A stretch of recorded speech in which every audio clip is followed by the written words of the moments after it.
itu hendak berencana untuk apa? Untuk mencegat kafilah dagang Abu Sufyan yang baru datang dari negeri Syam ketika mereka apa? Melakukan dagang. Nah, akhirnya apa? Rencana itu bocor. Sampailah berita itu kepada Abu Sufyan, kemudian Abu Sufyan ya mengirim utusan ya untuk pergi ke Mekah terlebih dahulu dan memberitahu orang-orang di sana. Akhirnya orang-orang musyrik di Mekah itu mengerahkan pasukan. Ya, dan pasukan yang dikerahkan itu ada 3.000 orang. Akhirnya 3.000 orang itu berjalan. Ya. Nah, tetapi ya Abu Sufyan itu akhirnya apa? Mencari jalan lain daripada jalan yang biasanya. Dia menyusuri tepi pantai. Ya. Kemudian sampailah Abu Sufyan dengan rombongannya ke Makkah. Setelah itu dia mengirim lagi utusan supaya pasukan yang sudah berangkat itu apa? Ditarik kembali ke Makkah. Nah, maka apa? 2.000 orang lebih kembali ke Mekah, kemudian sisanya melanjutkan perjalanan sampai akhirnya bertemu di satu tempat namanya apa? Badar. Nah, maka terjadilah apa? Perang Badar.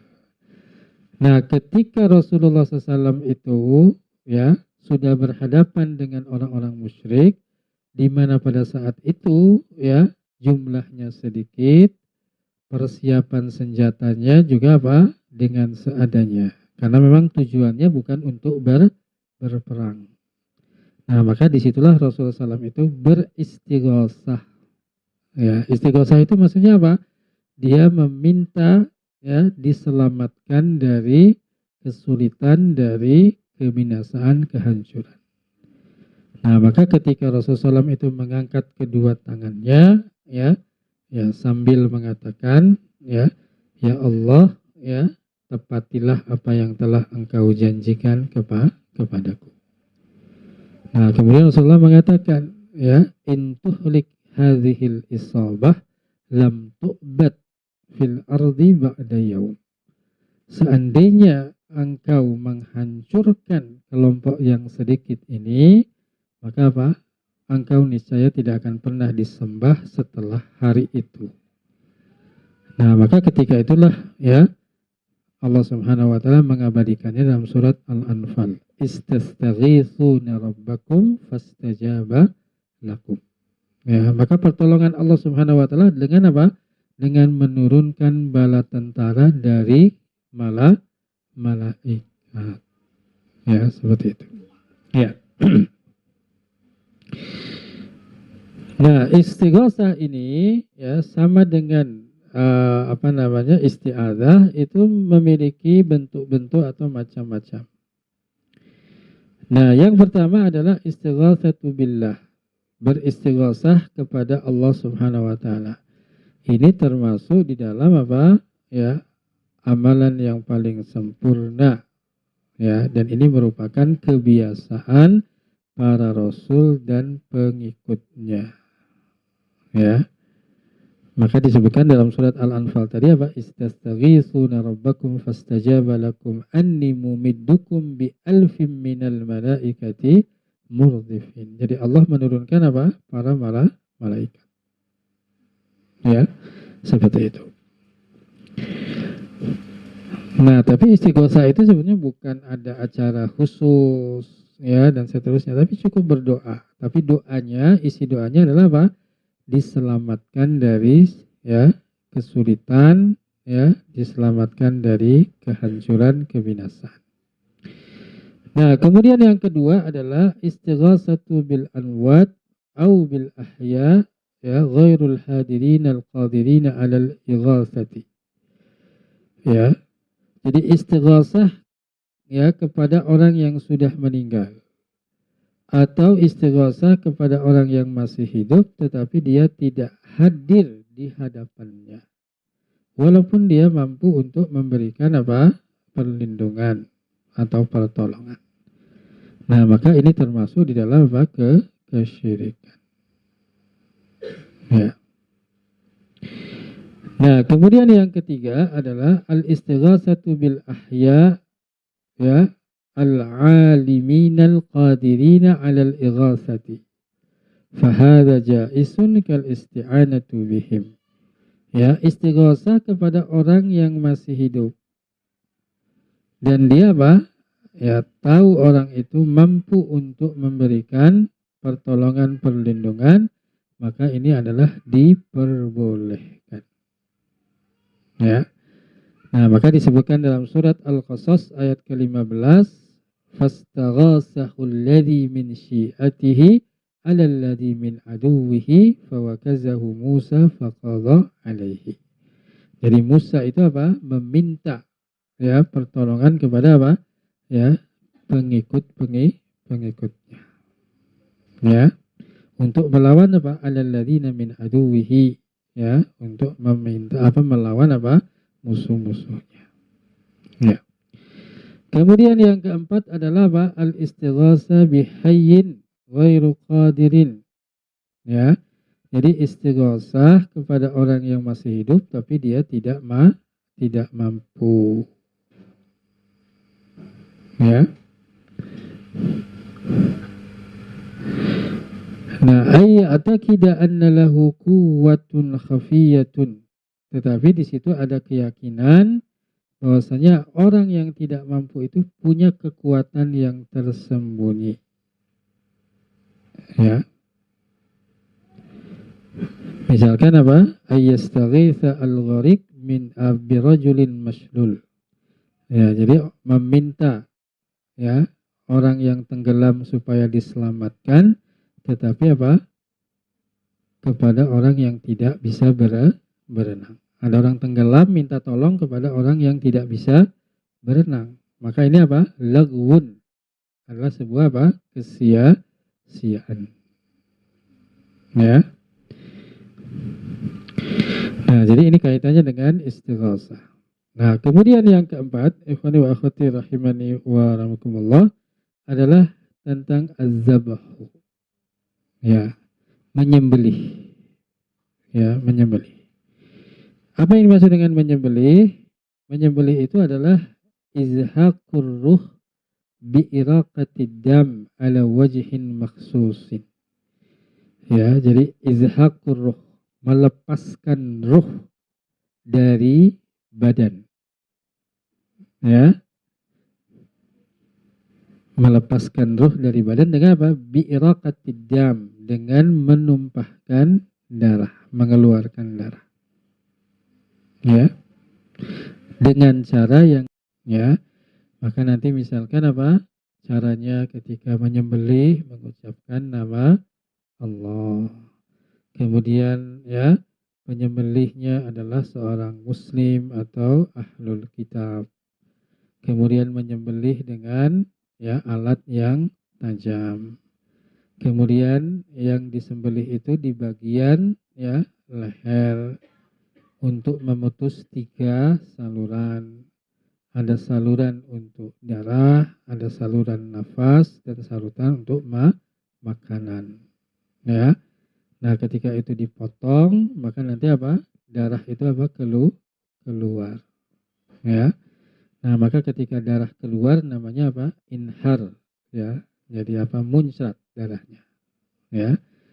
Nah, maka semakin muncrat darahnya, semakin banyak darah yang keluar, maka apa? Itu semakin lebih baik. Ya. Nah, ini disebut dengan apa? Menyembelih. Nah, maka menyembelih ini ada beberapa bentuk. Ya, bentuk yang pertama adalah ayyaqa'a, ya, ibadatan. Ya, jadi menyembelih itu masuk di dalam bentuk ibadah. Bi ayyaqsuda bihi ta'zimul madhbuhul lahu wa tadhallul lahu wa taqarrub ilaihi. Di mana ketika menyembelih itu, ya, tujuannya adalah untuk mengagungkan, ya, untuk mengagungkan siapa? Ya, berkaitan dengan ya, sembelihan itu dipersembahkan untuk siapa? Ya. Jadi kalau seseorang itu menyembelih untuk mengagungkan Allah, berarti apa? Sembelihan itu dipersembahkan kepada Allah. Kalau seorang itu menyembelih untuk mengagungkan penunggu laut, maka apa? Ya, sembelihan itu ditujukan untuk mengagungkan yang menunggu laut dan seterusnya. Ya. Nah, yang kedua adalah apa? At-tadallullahu, merendahkan diri. Ya. Dan yang ketiga adalah apa? Mendekatkan diri. Ya.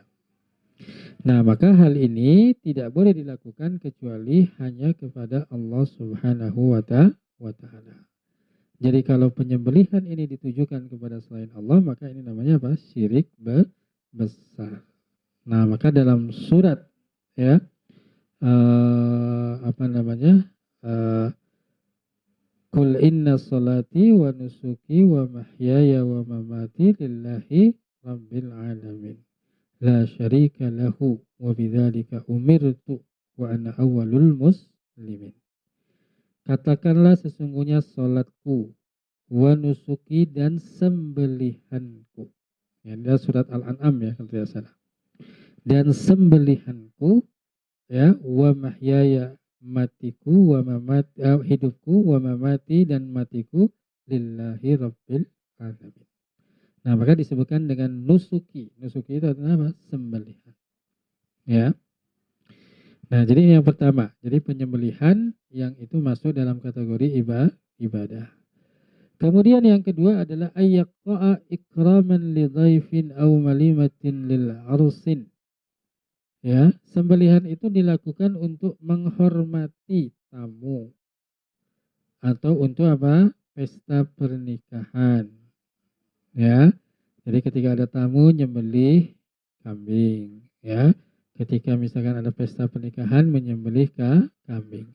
Maka ini adalah sesuatu yang disyariatkan. Dan ini masuk di dalam apa? Sabda Nabi SAW, man kana yu'minu billahi wal yawmil akhir falyukrim dhaifahu. Ya. Nah, kemudian yang ketiga adalah apa? Ya, ayyaqa ala wajhi tamattu bil akli awil ittijari bihi. Nyembelih tapi untuk tujuannya apa? Dimakan bersenang-senang. Ya, atau untuk diperjualbelikan dagingnya. Ataupun yang semisalnya, maka ini termasuk di dalam hal yang dibolehkan. Ya. Nah, kenapa? Karena nanti ada hewan-hewan itu yang memang apa? Ya, salah satu tujuannya ketika disembelih untuk apa? Diperdagangkan. Ya, atau untuk dimakan. Ya. Nah, kemudian ikhwani wa akhwati rahimani wa yang terakhir adalah tentang nazar. Ya, tentang nazar. Nah, wa dalilun nadri, dan dalil tentang nazar adalah qauluhu ta'ala yufuna bin nadri wa yakhafuna yawman kana syarruhu mustatira. Ya, dalil tentang nazar adalah surat Al-Insan ayat ke-7. Yufuna bin nadri. Hendaklah mereka itu memenuhi nazarnya. Wa yakhafuna, dan hendaklah mereka takut yauman, pada satu hari kana syarruhu mustatira, di mana kejelekan itu apa? Mustatira, menyebar. Nah, apa yang maksud dengan nazar? Ya, nazar itu adalah apa? Seseorang mewajibkan sesuatu ya untuk dirinya. Nah, sesuatu ini bisa jadi sesuatu yang wajib secara syar'i atau sesuatu yang disunnahkan secara syar'i. Misalkan kalau seseorang itu mengatakan, saya bernazar karena Allah akan puasa Senin Kemis selama 1 bulan. Puasa Senin Kemis adalah apa? Sunnah. Tetapi ketika orang itu mengatakan saya bernazar, berarti dia menjadi wajib. Nah, sunnah secara hukum syar'i, tetapi wajib karena apa? Adanya nazar. Nah, demikian pula kalau seseorang mengatakan saya bernazar karena Allah akan berpuasa pada bulan Ramadan. Puasa bulan Ramadan wajib secara hukum syar'i. Nah, kemudian apa? Ketika dia bernazar, maka apa? Kewajibannya menjadi dua. Yaitu apa? Kewajiban nazar. Kalau seseorang tidak bernazar, kemudian dia meninggalkan puasa bulan Ramadan, maka dia berdosa. Tetapi kalau dia bernazar, ya, untuk melakukan puasa bulan Ramadan, kemudian dia tinggalkan, maka selain dia berdosa, maka apa? Dia ada tanggungan berkaitan dengan apa? Kafarat daripada apa? Nazarnya tersebut. Ya. Nah, kemudian ya, nazar ini para ulama menyebutkan ya, hukumnya adalah makruh dan sebagian ulama ya memandang hukumnya adalah haram, nazar. Nah, kenapa? Karena nazar ini ya keluar muncul dari orang yang bakhil. Yastakhriju minhul bakhil. Ya. Jadi apa? Nazar ini keluar dari apa? Orang yang bakhil atau kikir pelit. Artinya apa? Untuk melakukan kebaikan dia harus bernazar terlebih dahulu. Maka dia termasuk orang yang kikir. Nah, maka sebagian ulama menyebutkan makruh, ada yang menyebutkan sesuatu yang diharamkan. Nah, tetapi ketika nazar itu sudah terucapkan dan itu nazar kebaikan, maka wajib untuk ditunaikan. Maka menunaikan nazar ini termasuk apa? Ibadah. Maka dalilnya dalam surat Al-Insan ayat 7 tadi. Yufuna bin nadri. Ya, hendaklah mereka itu apa? Memenuhi nazar. Jadi tidak ada hadis, tidak ada Al-Quran atau hadis yang memerintahkan untuk bernazar. Tetapi kalau nazar sudah terucapkan dan itu adalah nazar karena Allah dan nazar itu isinya adalah kebaikan, maka apa? Nazar itu wajib untuk ditunaikan. Karena itu kebaikan, maka ketika ditunaikan itu menjadi apa? Ibadah. Ya. Nah, jadi itu yang dimaksud dengan apa? Wadalilun nazri, yaitu dalil tentang apa? Nazar seperti itu. Nah, sehingga nanti para ulama menyebutkan nazar itu bermacam-macam. Ya. Yang pertama adalah apa? Ya, nazar ketaatan. Ya. Jadi nazar kepada Allah atau nazar karena Allah isinya adalah ketaatan. Maka dia wajib untuk melaksanakan nazar tersebut. Ya. Kemudian yang kedua, ada nazar dalam konteks maksiat. Nazarnya karena Allah, tetapi apa? Isi nazarnya adalah perbuatan maksiat. Maka dia tidak boleh melaksanakan nazar tersebut karena perbuatan maksiat. Tapi bagaimana nazarnya sudah terucap? Maka apa? Dia membayar kafarat. Ya. Dan kafarat nazar ini apa? Sama dengan kafarat apa? Sumpah. Ya, seperti itu. Nah, kemudian yang ketiga ada namanya nazar mubah. Ya, nazar mubah ini apa? Nazar karena Allah, tetapi apa? Isi nazarnya adalah hal-hal yang hukumnya mubah. Misalkan, ada orang mengatakan, saya bernazar setiap hari Kamis memakai baju berwarna coklat. Misalkan. Maka nazarnya apa? Mubah. Kalau dia mau melaksanakan nazarnya, maka apa? Boleh. Tapi kalau dia mau membatalkan nazarnya, maka apa? Dia harus membayar apa? Kafarat. Ya, seperti itu. Nah, termasuk juga nanti ada nazar yang sifatnya apa? Ya, nazar kesyirikan. Kalau nazar kesyirikan ini apa? Nazarnya bukan karena Allah. Ya, maka ketika nazar itu bukan karena Allah, maka nazarnya batal. Ya. Terus apa kewajibannya? Ya, tidak perlu membayar kafarat dan haram hukumnya untuk melaksanakan nazar tersebut. Ya, tentu apa? Ketika dia bernazar bukan karena Allah, maka apa? Ini termasuk di dalam apa? Kesyirikan. Ya, seperti itu. Nah, jadi ikhwani wa akhwati rahimani wa rahimakumullah, ya. Jadi inilah beberapa contoh daripada apa?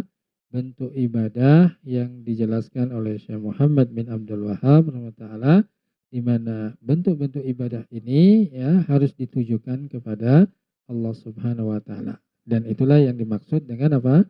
Ya, mentauhidkan Allah Subhanahu wa taala. Karena tujuan beribadah adalah apa? Mentauhidkan Allah Subhanahu wa taala dan tidak menyekutukan Allah Subhanahu wa taala. Nah, dengan demikian ya, pembahasan tentang prinsip pokok yang pertama di dalam agama berkaitan dengan ma'rifatullah, pengenalan kepada Allah itu sudah selesai. Dan insya Allah kita akan lanjutkan nanti dengan pokok atau prinsip yang kedua, yaitu tentang ma'rifatu dinil Islam bil adillah, mengenal ya dinul Islam dengan dalil-dalil. Insya Allah kita akan lanjutkan pada pertemuan yang akan datang. Ya.